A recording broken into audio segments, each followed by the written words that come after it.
예, 오랜만에 뵙게 됐습니다. 2009년도 9월 달까지 제가 이곳을 사역을 하고 떠났다가 올해 몇 년도죠? 19년도 정확히 10년 만에 다시 돌아와서 이 강단에 서서 하나님의 말씀을 나눌 수 있는 은혜를 누리게 됐습니다. 10년이면 강산이 변한다고 하는데 강산이 변할 만큼의 시간들이 금세 흘러갔고, 그 시간 동안 또 하나님께서 은혜를 주셔서 교회를 또 세우게 하셨고, 또 하나님의 은혜 가운데 잘 성장해 갈 수 있는 그런 복도 많이 누리고 있습니다. 여러분들이 잊지 않고 또 기억해 주시고 또 기도해 주시고 또 많은 관심 쏟아 주셔서 교회가 참 하나님 보시기에, 제 생각에 하나님 보시기에 참 아름답게 또 세워져가는 그런 은혜를 누리게 되었습니다. 늘 잊지 않고 기억해 주신 모든 분들께 감사를 드립니다. 작년 연말쯤에서 우리 정인영 목사님으로부터 주일날 오후에 오셔서 와서 말씀을 좀 전해주시면 좋겠다라고 이렇게 요청을 받았는데, 저희 교회가 주일날 오후 예배가 1시 반입니다. 그래서 2시 2예배하고 도저히 맞출 수 없는 그런 상황이었습니다. 그래서 부득불하게 이렇게 거절을 했는데, 마침 이제 오늘 어버이주일, 어린이주일을 지키면서 각 가정으로 우리 모든 성도님들을 이렇게 다 보내고 주일날 오후에는 우리가 오늘은 5월 첫 주일에 예배를 드리지 않습니다. 그래서 오늘 마침 시간이 돼서 또 이렇게 와서 하나님의 말씀을 전할 수 있게 되었습니다. 목사에게 있어서 가장 행복하고 또 가장 귀하고 가장 가치 있는 시간, 하나님의 말씀을 나누는 시간입니다. 그곳이 어느 곳이든지 하나님의 말씀을 전할 수 있다는 그것이 참 귀한 복이고 은혜입니다. 이 시간에 말씀을 통해서 주시는 하나님의 은혜가 우리 모두의 마음속에 가득하게 넘치게 되기를 먼저 주님의 이름으로 축원을 드립니다. 오늘 말씀을 시작하기에 앞서서 말씀의 제목을 좀 먼저 함께 좀 봤으면 좋겠습니다. 어디 있죠? 프로젝터가 뒤에 있나요? 예, 제목 같이 한번 읽었습니다. 시작. 네, 너를 인하여 복을 얻을지니라. 네, 제가 좀 왜 읽자라고 말씀하냐면 주보에는 이제 제목만 나왔고 부제가 안 나와 있습니다. 제가 오늘 부제를 중심으로 말씀을 드릴 텐데 같이 한번 읽을까요? 선교적 사명과 윤리적 책임.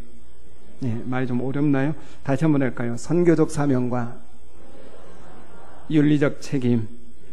예, 오늘 너를 인하여 복을 얻을 것이니라 라는 말씀을 중심으로 이 부제를 가지고 잠깐 말씀을 좀 나누려고 합니다. 하나님께서 세상 가운데 세우신 교회, 그리고 그 교회에 속한 성도들에게 주신 가장 중요한 사명이 두 가지가 있다면 그것은 하나님을 예배하는 사명이고 또 한 가지는 복음을 전하는 사명입니다. 이렇게 시간을 정하여서 우리가 하나님 앞에 모여서 함께 하나님을 예배하는 이 사명과, 그리고 땅끝까지 이르는데 증인이 되라고 말씀하신 이 말씀을 따라 우리가 복음을 전하는 이 사명, 이것이 이 교회와 성도들에게 하나님께서 주신 가장 중요하고 또 시급하고 또 막중한 그런 사명입니다. 이 사명을 따라서 그래서 교회를 예배 공동체라고 하기도 하고 선교 공동체라고 그렇게 표현을 하기도 하지요. 그래서 오늘 이 두 가지 가운데서 오늘은 이제 선교적인 사명에 대한 말씀과 그 선교적인 사명을 이루어가는 통로가 되는 우리의 신앙 윤리적인 책임에 대한 말씀을 오늘 이 말씀을 통해서 잠깐 나누려고 합니다. 이 본문은 여러분들이 누구나도 잘 아시는 대로 하나님께서 아브라함을 부르시는 아브라함의 소명의 그 장면입니다. 갈대아 우르에 살고 있던 이 아브라함을 하나님이 부르시고 또 하나님께서 보여주시는 그 땅으로 가라고 말씀하고 또 너로 인해서 큰 민족을 이루고 너로 복이 되게 할 것이다라고 약속해 주시는 그런 말씀이 오늘 이 말씀 가운데 있는 내용입니다. 오늘 본문의 내용에도 나오고 이제 이후에 아브라함과 다시 또 언약을 맺어가시는 그 과정 중에 보면 하나님께서 크게 두 가지를 아브라함에게 약속을 해 주셨습니다. 한 가지가 뭐냐면 바로 땅에 대한 약속이에요. 내가 너에게 보여줄 땅이라고 오늘 본문에 나와 있고, 그것이 나중에 아브라함이 가나안 땅으로 갔을 때 너가 섰는 이 땅이라고 말씀을 합니다. 바로 그 가나안 땅을 너와 너의 후손에게 줄 것이라고는 이 땅에 대한 약속을 첫 번째로 하십니다. 그 두 번째로는 그 자녀들, 그 후손들을 하늘의 별처럼 바다의 모래처럼 많게 할 것이다라고 하는 그런 두 번째 약속을 하나님께서 이 아브라함을 통하여서 주십니다. 이 약속은 아브라함에게 주신 약속이지만 더 넓게 보면 아브라함의 후손, 이 아브라함을 통해서 이어질 그 후손에게 주신, 그 이스라엘 백성들에게 주신 그런 약속이기도 합니다. 아브라함에게서만 끝나는 것이 아니라 그 약속이 후손들에게까지 이어져가는 그런 약속인 거죠. 그래서 우리 그 신명기서 같은 데를 보면, 신명기서 4장을 보면 모세가 이스라엘 백성들에게 이렇게 말씀합니다. 프로젝터를 좀 띄워주실까요? 사도행전 신명기 4장 37절 38절 같이 읽습니다. 시작.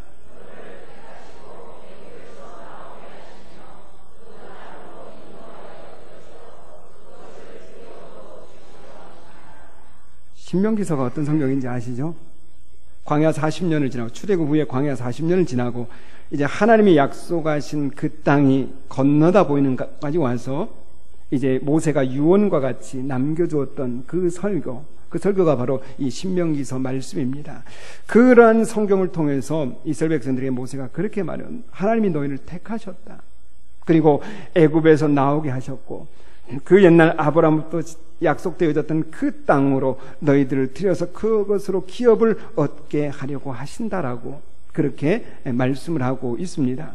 많은 나라들 가운데서 하나님께서 이스라엘을 특별히 선택을 해주셨고, 그 선택한 이스라엘 백성들에게 언약하신 대로 기업을 얻게 하시는 그런 은혜를 그들에게 누리게 하시는, 이 하나님의 그 언약과 그 언약을 이루어 가시는, 이스라엘 백성들을 통해서 그 언약을 이루어 가시는 그 하나님에 대해서 모세가 설교를 하고 있는 그런 내용입니다.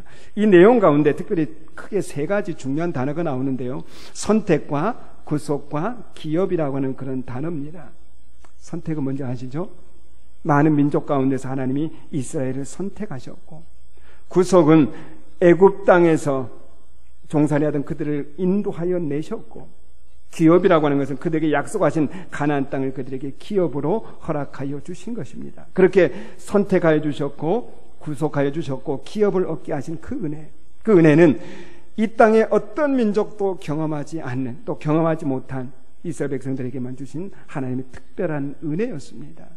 그런 은혜를 이스라엘 백성들이 받아 누리게 되어진 것이지요.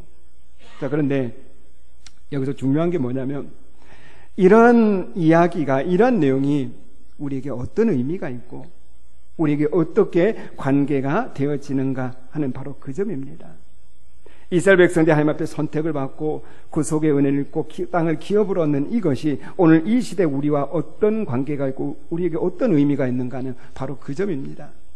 여기서 우리가 첫 번째로 기억해야 될 것은, 여기에 나오는 이 아브라함의 후손, 이 이스라엘이 바로 이 시대 영적 이스라엘 된 우리 자신들을 의미한다라는 바로 그 점입니다. 구약시대 때는 선민의 개념이 어떻게 제한이 됐냐면 아브라함의 후손이라고 하는 그 혈통으로 제한이 됐어요. 그래서 아브라함의 후손만이 하나님의 선민으로 인정을 했습니다. 그러나 지금 이 시간에는, 이 시대에는 예수 그리스도를 통하여서 구원의 은혜를 입고, 그래서 거룩한 하나님의 백성이 된 우리들이 바로 영적 이스라엘입니다. 로마서에서 바울이 그렇게 말해요. 표면적 유대인이 유대인이 아니라 이면적 유대인이 유대인이다. 혈통으로 유대인이라고 해서 그들이 아브라함의 후손이 아니라 이제는 이면적, 즉 예수 그리스도를 믿고 구원의 은혜를 입은 거룩한 하나님의 백성들이 이 시대 영적인 이스라엘 백성들이고 아브라함의 후손이라고 그렇게 말씀을 하고 있습니다.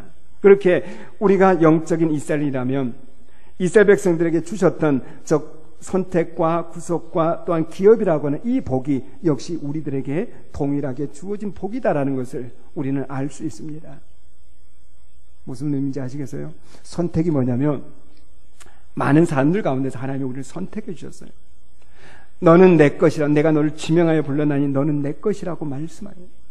그것은 우리의 어떤 조그만 공로도 들어가지 않은 전적인 하나님의 은혜입니다. 그 하나님의 은혜로 우리를 하나님의 자녀로 선택해 주신 그 은혜를 우리가 입었고, 예수 그리스도의 그 십자가의 피로 우리의 모든 죄를 다 구속하셔서 우리의 모든 죄값을 다 치르셔서 이제는 구원의 은혜를 입게 하시는 그런 복을, 그런 은혜를 우리에게 주셨고, 그런 구원의 은혜를 입은 하나님의 자녀된 우리들에게 장차 천국을 기업으로 얻게 되어질 그 복을 우리에게 허락하여 주신 것입니다. 다시 합니다. 선택하시고, 같이 따라합니다. 선택하시고, 구속하여 주시고, 기업을 얻게 하시고, 이것이 바로 영적 이스라엘 된 여러분들 향해서 베풀어 주신 하나님의 은혜입니다. 그런데 여러분들, 하나님께서 많은 민족 가운데 이스라엘을 그렇게 선택하시고 언약을 따라 그들을 구속해내시고 또 약속대로 가나안 땅을 기업으로 주신 것, 이 특별한 은혜, 다른 민족은 경험하지 못했던 이 특별한 은혜를 그들에게 주실 때는 거기는 하나님의 목적이 있었습니다. 하나님의 목적이 있었어요. 무슨 목적일까요? 왜 이스라엘을 선택하시고 왜 이스라엘을 구속하시고 그들에게 약속대로 가나안 땅을 기업으로 얻게 하시는 그런 은혜를 왜 베풀어 주셨을까요? 그것은 이스라엘 백성들만을 위한 것이 아니라 모든 이 땅에 있는 민족들을 위하여, 거기에 하나님의 목적이 담겨져 있습니다. 그것이 오늘 읽었던 말씀 3절에 있는 말씀입니다. 프로젝트 한번 읽어봅니다. 3절 같이 읽습니다.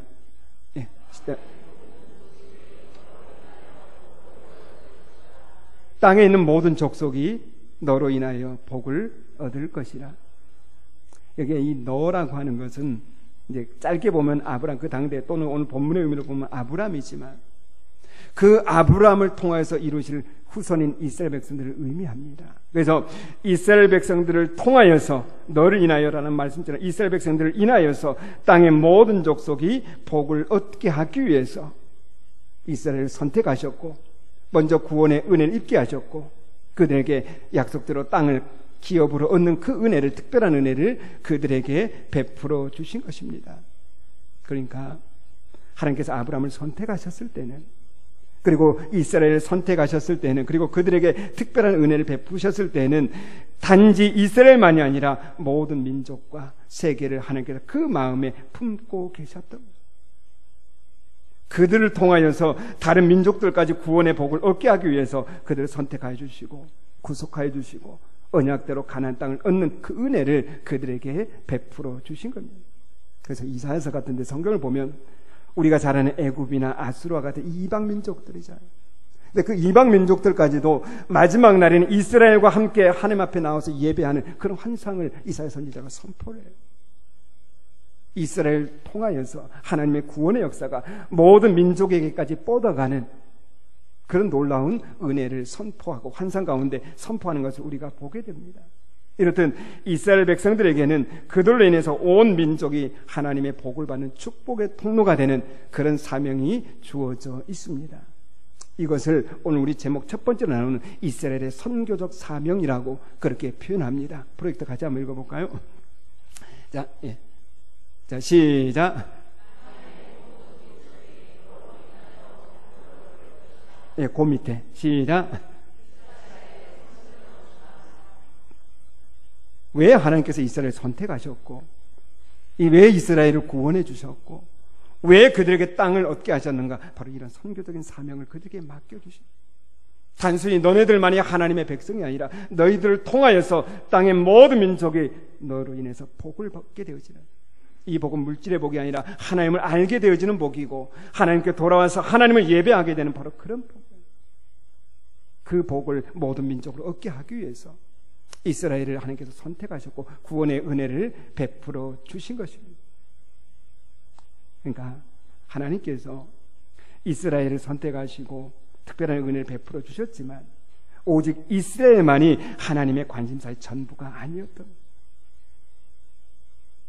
이런 사상에 신약시대까지 이스라엘 백성들이 많은 이런 주의에 빠져 있어서 오직 우리만 선민이라, 그래서 이방인을 개같이 여기고 이방인을 하찮게 여기고, 그러나 하나님의 관심사는 단순히 이스라엘 백성들만에 머물러 있지 않아도 그들을 통하여서 이방 민족들까지 하나님 앞에 나와서 하나님을 알고 예배하는 구원의 은혜를 얻게 하는, 바로 거기에까지 하나님의 관심과 또 그 마음이 가 있었던 것입니다.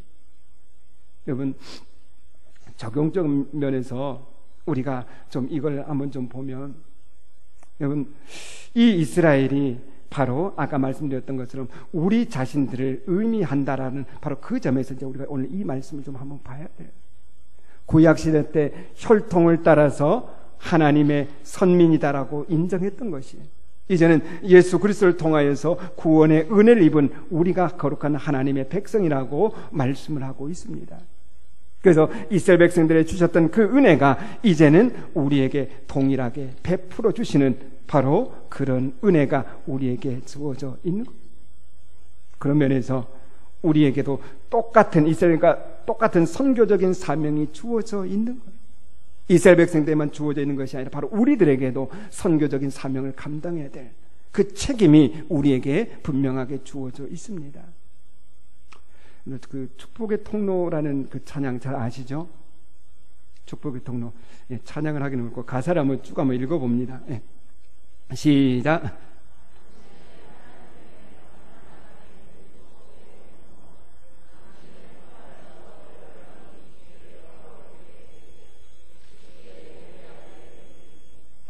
아멘. 하나님의 언약 안에 있는 축복이라고 말씀합니다. 하나님의 언약 가운데 우리는 이미 축복을 받았다는 얘기예요. 그 축복은 아까 세 가지 말씀하신 대로 많은 사람들 가운데서 우리를 지명하여 너는 내 것이라고 우리를 선택해 주신 그 은혜, 그 축복, 예수 그리스도의 십자가의 그 피로 우리의 죄를 다 구속하시고 우리를 구원해 주신 그 축복, 그리고 장차 하나님의 나라를 기업으로 얻게 되어질 그 축복이에요. 그 축복을 이미 우리에게 베풀어 주셨습니다. 우리는 그 축복을 앞으로 받을 사람들이 아니라 이미 그 축복을 받아 누리고 있는 그런 사람들이에요. 그런데 그 축복을 왜 우리들에게 주셨는가? 그거는 목적이 있다라고 말씀을 드렸어요. 우리 자신만이 구원을 얻고 우리 자신만이 하나님의 자녀가 되고 그래서 우리만이 천국의 복을 누리는 하나님의 나라를 기업으로 상속받는 그 은혜를 누리는 것이 아니라 그런 먼저 은혜를 받은 우리들을 통해서 세상 사람들이 하나님을 알게 되어지고 하나님을 예배하게 되어지는 그 축복의 통로의 사명을 감당하게 하기 위해, 그래서 여러분들을 선택하신 것이고, 그래서 여러분들에게 먼저 구원의 은혜를 베푸신 것이고, 여러분들에게 천국을 기업으로 얻는 이 놀라운 은혜를 우리로 먼저 누리게 하신 거예요.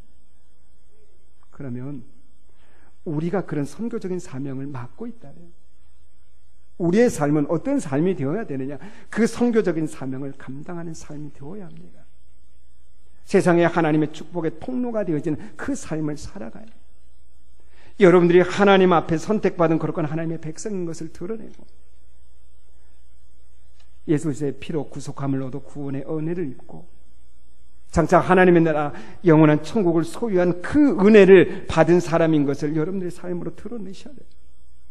그리고 그런 여러분들의 삶을 보면서 세상의 많은 사람들이 이 축복의 통로에 가서 있는 것처럼 주님께로 돌아와서 주님을 예배하고 돌아와서 주님을 찬양하게 되어지는 이 은혜를 감당하는 이 삶을 우리가 분명하게 살아내야 하는, 이것이 하루하루 살아가는 우리의 삶의 방향이고 삶의 목적입니다. 여러분들이 어떻게 살아가야 될 것인가? 우리에게 주어진 그 삶의 자리에서 우리가 어떻게 살아갈 것인가? 이 질문 앞에 우리는 선교적인 사명을 맡은 그 선교사라는 그 분명한 인식을 안고 우리가 그렇게 살아가셔야 돼요. 하나님의 선택의 은혜를 입었잖아요. 하나님이 여러분들 구원해 주시는 그 감당할 수 없는 은혜를 입었잖아요. 세상에 그 무엇과도 바꿀 수 없는 천국을 장차 얻을 것이라는 그 믿음을 가지고 그 소망을 가지고 우리가 살아가고 있잖아요. 그러한 삶을 통해서 세상 사람들이 하나님께 돌아오고 하나님을 예배하게 되어지는 이 선교적인 사명, 이것이 바로 우리 모두에게 주어진 그런 사명입니다. 이 사명을 감당하는 우리 모두가 될 수 있기를 주님의 이름으로 축원을 드립니다. 두 번째로는, 그러면 그렇게 우리에게 선교적인 그 사명이 주어졌는데 그 사명을 우리가 어떻게 감당할 것인가라고 하는 이제 조금 더 구체적인 우리의 실천적인 부분에 대한 말씀인데요. 그걸 다루는 것이 이제 오늘 그 부제 가운데 두 번째 나오는 윤리적인 책임입니다. 다시 합니다. 윤리적인 책임. 이 윤리적인 책임은 어떤 도덕과 윤리를 말하는 것이 결코 아니에요. 세상 사람들이 말하는 것처럼 우리가 착하게 살아야 된다는 그런 도덕이나 윤리가 아니라 하나님 앞에 구원의 은혜를 입고 천국 백성이 되어진 것을, 그 소망을 안고 살아가는 선교적인 사명을 맡은 자로서 우리가 우리에게 주어진 하나님의 거룩한 백성으로서 살아가야 될 그 삶에 대한 책임이에요. 여러분들이 그리스도인이라면 여러분들의 그 삶에 대한 책임이 주어져 있다는 그런 의미예요. 막 살아가서는 안 된다는 얘기예요.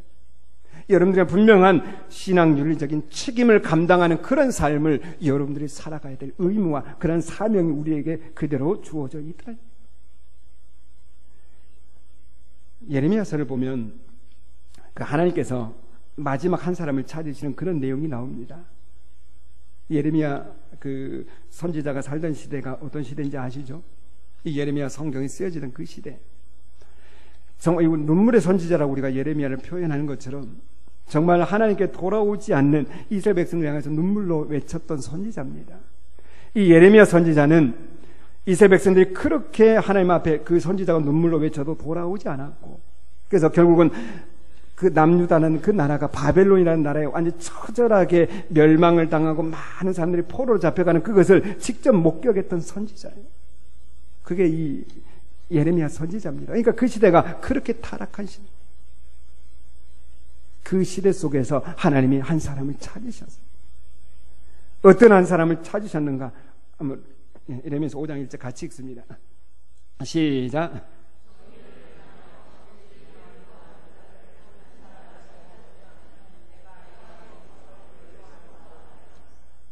제일 먼저 어떤 사람을 찾으셨어요? 공의를, 정의를 행하는 사람. 그 시대가 너무나도 타락하고, 그래서 거짓과 불의가 만연하고 하나님을 대적하는, 하나님의 의를 저버리고 불법을 행하는 그런 사람들이, 또 그런 사람들이 너무나도 당연하게 받아들여지던 그런 시대 속에서, 그런 거대한 악의 세력에 맞서서 하나님의 정의를 지켜나가고 하나님의 공의를 행해나가는 그 한 사람을 하나님께서 찾으십니다. 두 번째로는 진리를 구하는, 하나님의 말씀에 귀를 기울이고 그 말씀에 마음을 쏟고 그 말씀을 도전 삼아서 그 말씀을 붙잡고 분투해 나가는 그 한 사람, 그 한 사람을 하나님께서 찾으십니다. 윤리적인 책임이 뭐냐면 바로 그 삶이에요. 거룩한 하나님의 백성으로서 선택함을 입고 구원의 은혜를 입고 천국을 소유한 거룩한 하나님 나라 백성이라면, 더 이상 세상에 속한 세상에 속한 사람이 아니라 하나님 나라에 속한 거룩한 하나님의 백성이라면 우리에게는 이런 윤리적인 삶을 살아가야 될 책임이 우리에게 주어져 있는, 물론 선교적인 사명을 감당하는 가장 우선적인 방법은 우리의 입술을 벌리는 겁니다. 땅끝까지 이런 내 증인이 되는 그 말씀처럼, 때를 얻든지 못 얻든지 복음을 전하라고 말씀하신 그 말씀처럼 우리의 입술을 벌려서 내가 만나는 모든 사람들에게, 또 내가 처해 있는 그 모든 곳에서 담대하게 하나님의 복음을 전하는, 그것이 우리에게 주어진 가장 우선적인 선교적인 사명입니다. 그러나 우리의 온전한 선교적인 사명은 그렇게 말로 전하는 것으로 결코 끝나서는 안 돼. 선교적인 사명을 맡은 우리에게 윤리적인 사명이 함께 주어져 있음을 기억하고 그 윤리적인 책임을 따라서 세상 속에서 하나님의 구원의 은혜를 선포하는 온전히 거룩한 삶을 우리가 힘써 살아내야 하는, 그게 우리에게 주신 두 번째로 말씀하는 윤리적인 책임이에요. 구약시대 때 이스라엘 백성들에게 그렇게 선교적인 사명을 맡겨주셨을 뿐만 아니라 그들에게 윤리적인 책임도 함께 맡겨주셨어요.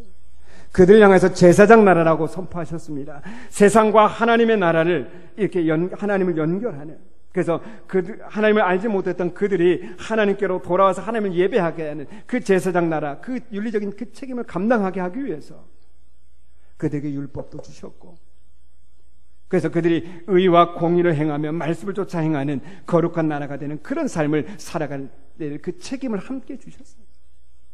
하나님이 너희를 선택해 주셨고 너희가 알지 못한 놀라운 은혜를 너희에게 부어주신 것은 바로 너희들이 그런 은혜를 받은 자로서 세상 속에서 그들이 하나님께로 돌아와서 하나님을 알게 되어지는 구원의 복을 얻게 하기 위한, 그것을 감당하기 위한 윤리적인 책임이다라고 말씀합니다.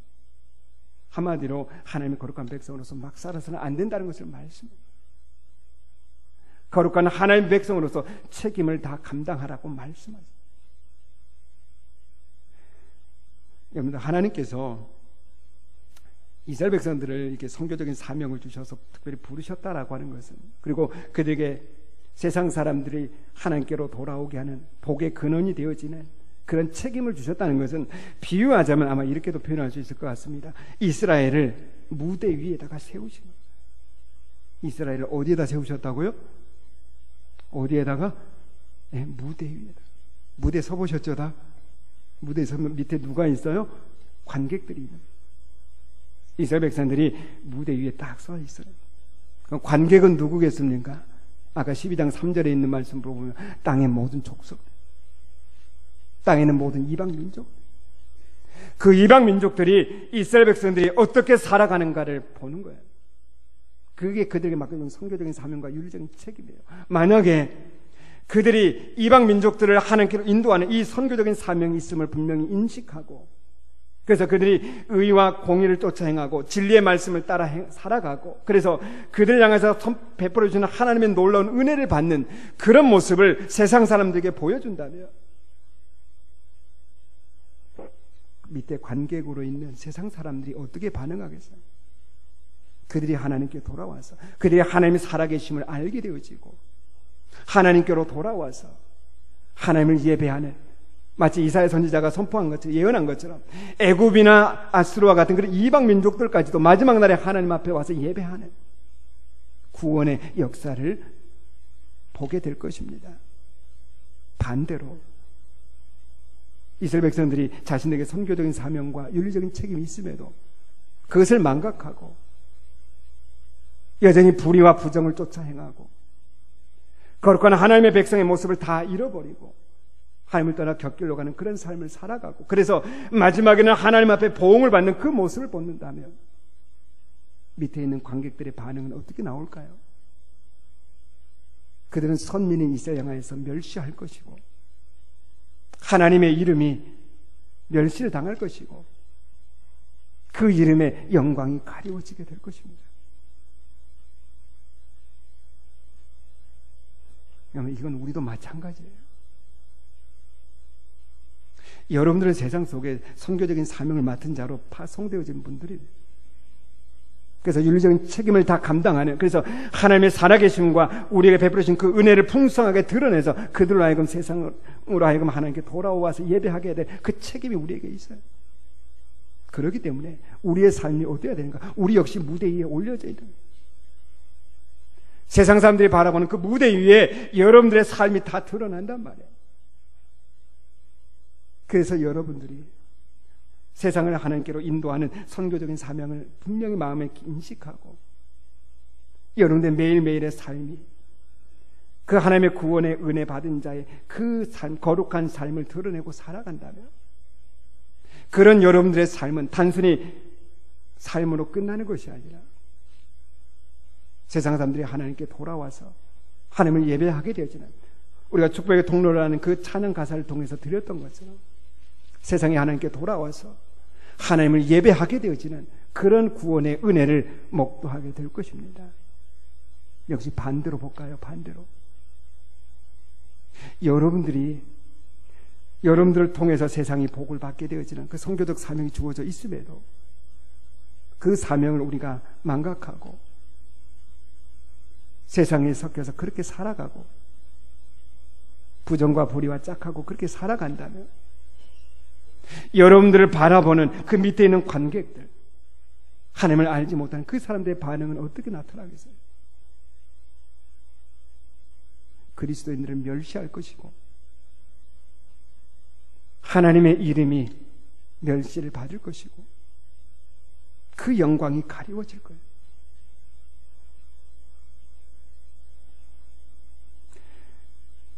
저희 교회는 오늘 5월 첫 주일을 어린이 주일과 어버이 주일을 함께 예배를 드립니다. 원래는 이제 다음 주가 어버이 주일인데 다음 주가 벌써 12일 되고 어버이날이 한참 지나버려서 오늘 이제 어린이 주일, 어버이 주일 같이 하고, 그래서 오늘 가정의 주일로 모든 가족들이 다 함께 이제 예배 드리는 그런 주일입니다. 그래서 손자부터 할아버지, 할머니까지 오늘 다 함께 모여서 예배를 드리는 그런 주일로 선포하고 그렇게 오전에 예배를 드렸습니다. 지난 주간에 저희 교회 어느 여자 집사님 한 분이 저에게 그런 말씀을 하셔요. 너무 안타까운 마음에 이제 그런 말씀을 하시는데, 그렇게 이제 이번 주에 우리 교회 모든 성도님들 온 가족끼리 앉아서 다 예배 드리기로 했는데, 그래서 이 집사님도 이제 아버님은 몇 년 전에 돌아가셨고 어머님만 홀로 남아 계시는데 예수님을 안 믿으셔요. 옛날에 조금 교회를 다니셨다고 하는데 지금은 전혀 안 나가셔요. 그래서 그 어머님을 교회로 인도해서 오늘 같이 예배 드리려고 하고, 그렇게 어머님에게 권고하고 부탁도 하고, 근데 어머님의 반응이 너무도 차가워요. 그 마음이 너무나도 굳건하게, 너무나도 단단하게 굳어져 있어요. 왜 그랬을까요? 왜 그럴까요? 집사님이 제게 말씀한 거에 의하면 친정엄마인데, 이분이 너무나도 많은 상처를 받은 거예요. 잘 들으세요. 누구에게 받은 상처인 줄 아세요? 우리들에게 받은 상처예요. 예수 믿는 사람들에게 받은 상처예요. 제자의 표현이 그래요. 엄마가 예수 믿는 사람들 때문에 너무도 돈도 많이 떼이고, 너무도 이렇게 막 겉과 속이 다른 모습을 너무 많이 보고, 그러면서 예배드리러 가자고 하면 너무 차갑게 봐. 그러니까 교회 가자는 말 자체가 싫은 거예요. 예수라는 말 자체가 싫은 거예요. 너무도 사랑스러운 딸인데, 딸이 말하는데도 그게 너무 싫은 거예요. 너무도 차갑게 반응. 여러분, 혹시 정말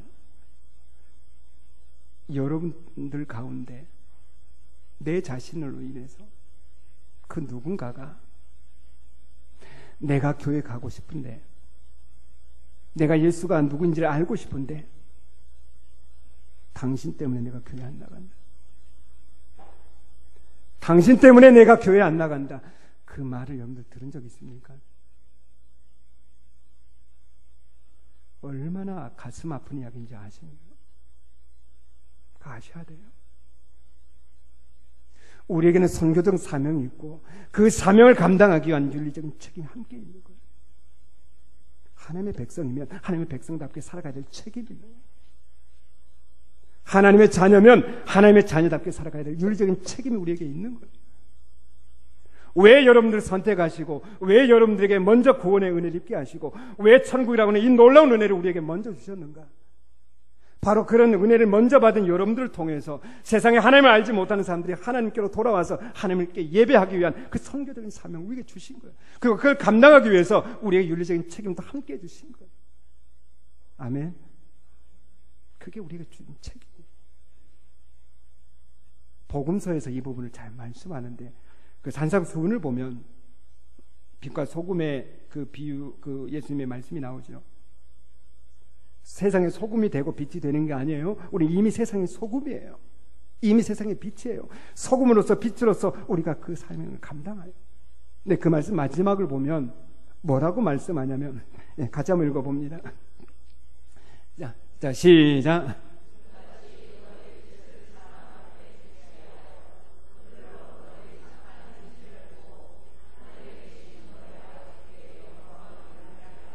아멘. 무엇을 보고, 너희가 뭐를 하여서, 빛을 비추어서, 뭐를 보고라고 돼 있어요? 너희의 착한 행실을 보고. 누가 봐요? 지금 이건 세상의 소금이고 세상의 빛인가, 세상이 본단 말이에요. 하나님을 알지 못하는 사람들이 본단 말이에요. 봤을 때 여러분들이 윤리적인 책임과 선교적인 그 사명 온전히 감당할 때 세상 사람들이 어떻게 반응을 해요? 하늘에 계신 하나님께 영광을 돌립니다. 축복의 통로라는 그 찬양 가사를 보면 하나님께 돌아와서 하나님을 예배하게 되죠. 이 사명이 우리들에게 주어져 있는, 그렇게 볼 때 이 성교적인 사명과 윤리적인 이 책임이라고 하는 것이 우리에게서 얼마나 막중한 것인가, 우리가 다시 한번 마음에 깊이 새기셔야 합니다. 한국교회 지금은 많이 완화되긴 했습니다만 고질적인 병폐 중에 하나가 뭐냐면 이원론적인 면에서 교회와 세상을 구분을 한다는 점이에요. 교회와 세상을 구분을 해요. 그래서 교회 안에서 행하는 예배와 기도와 헌신과 봉사와 섬김은 참으로 거룩한 것이고, 우리가 세상 속에서 살아가는 일은 세속적인 일로 그렇게 구분을 해버렸습니다. 그러니까 어떤 결과에 이르게 되냐면 우리가 세상 속에서 어떻게 살아갈 것인가는 그리 중요하게 여기지 않게 되어졌고, 세상 속에서 그리스도인으로서 살아가는 그 삶의 고귀한 가치를 알지 못하게 되어지고, 그래서 너무도 쉽게 세상과 타협하고 세상과 파묻혀서 그렇게 살아가게 되어지고, 결국에는 우리에게 주어진 선교적인 사명을 맡은 우리에게 주어진 윤리적인 책임을 온전히 감당하지 못하게 되어지는, 그래서 우리를 통해서 세상이 하나님께로 돌아오는 것이 아니라 오히려 우리를 통해서 하나님의 이름이 멸시를 받고 조롱을 받고 그 영광이 가리워지게 되는 그런 결과에 이르고 말게 되어진 것을 보게 됩니다. 그런 면에서 바뀌어야 돼요. 뭐가 어떻게 바뀌어야 되냐면 우리의 삶이 주일 중심에서 나머지 모든 6일까지 일주일이 모두 다 주일이라는 그 인식으로 바뀌어져야 돼요. 과거에 비해서 그 인식이 많이 전환되어 있습니다만 더 인식이 전환되어야 돼요. 같이 한번 해볼까요?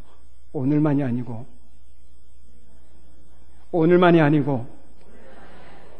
일주일 모두가 주일입니다. 아멘. 여러분들, 주일만이 거룩한 날이 아니라 나머지 6일도 거룩한 날들이라는 것을 우리가 깨닫게 될 때 6일 동안 살아가는 그 삶의 중요성도 우리가 알게 되어지고, 그래서 진정한 예배자로서의 삶, 또 삶의 예배가 이루어지게 되어지고, 그것은 곧 우리가 이 땅에서 살아가는 동안 윤리적인 책임을 온전히 감당하는 바로 그 자리에 우리가 이르게 되어지는 거예요. 오늘 주일날 예배당 안에서 하나님 앞에 예배했던 이 거룩한 모습이 예배당 문을 열고 세상 속에서 나가는 일주일의 그 삶에 계속 반복이 되어지는, 이 예배당 안에서만이 주일이 아니라 우리의 삶의 현장에서도 주일이라고 하는, 우리가 어떻게 살아야 될 것인가라고 하는 그 분명한 인식이 우리 가운데 분명하게 있어야 합니다. 그래야 우리가 우리에게 주신 이 윤리적인 책임을 온전히 감당하게 됩니다. 그런 은혜가 오늘 말씀을 듣는 우리 모두에게 있게 되기를 주님의 이름으로 축원을 드립니다. 여러분들의 삶을 통하여서 하나님을 알지 못했던 사람들이 하나님께로 돌아오게 되어지고 하나님을 예배하게 되어지는 이 엄청난 은혜를 누리는, 아브라함을 통해서 12장 3절에서 땅의 모든 족속이 너로 인하여서 복을 얻을 것이라고 말씀한 것처럼 선택의 은혜를 입고 먼저 구원의 은혜를 입은 여러분들을 통하여서 세상이 하나님께 돌아오고 세상이 하나님을 예배하게 되어지는 이 아름다운 은혜를 누리는 우리 모든 성도님들의 삶이 될 수 있기를 주님의 이름으로 축원을 드립니다. 말씀을 정리합니다. 우리를 선택하여 주시고 구원을 얻게 하시고 또 언약하신 대로 천국을 기업으로 얻게 될 이 하나님의 백성들에게 하신 이 특별한 은혜, 이 은혜는 이미 우리에게 베풀어 주신 놀라운 은혜입니다. 우리가 평생을, 정말로 평생을 우리가 감사하고 찬양할 수밖에 없는 이유가 우리에게 이미 주어져 있는 거예요.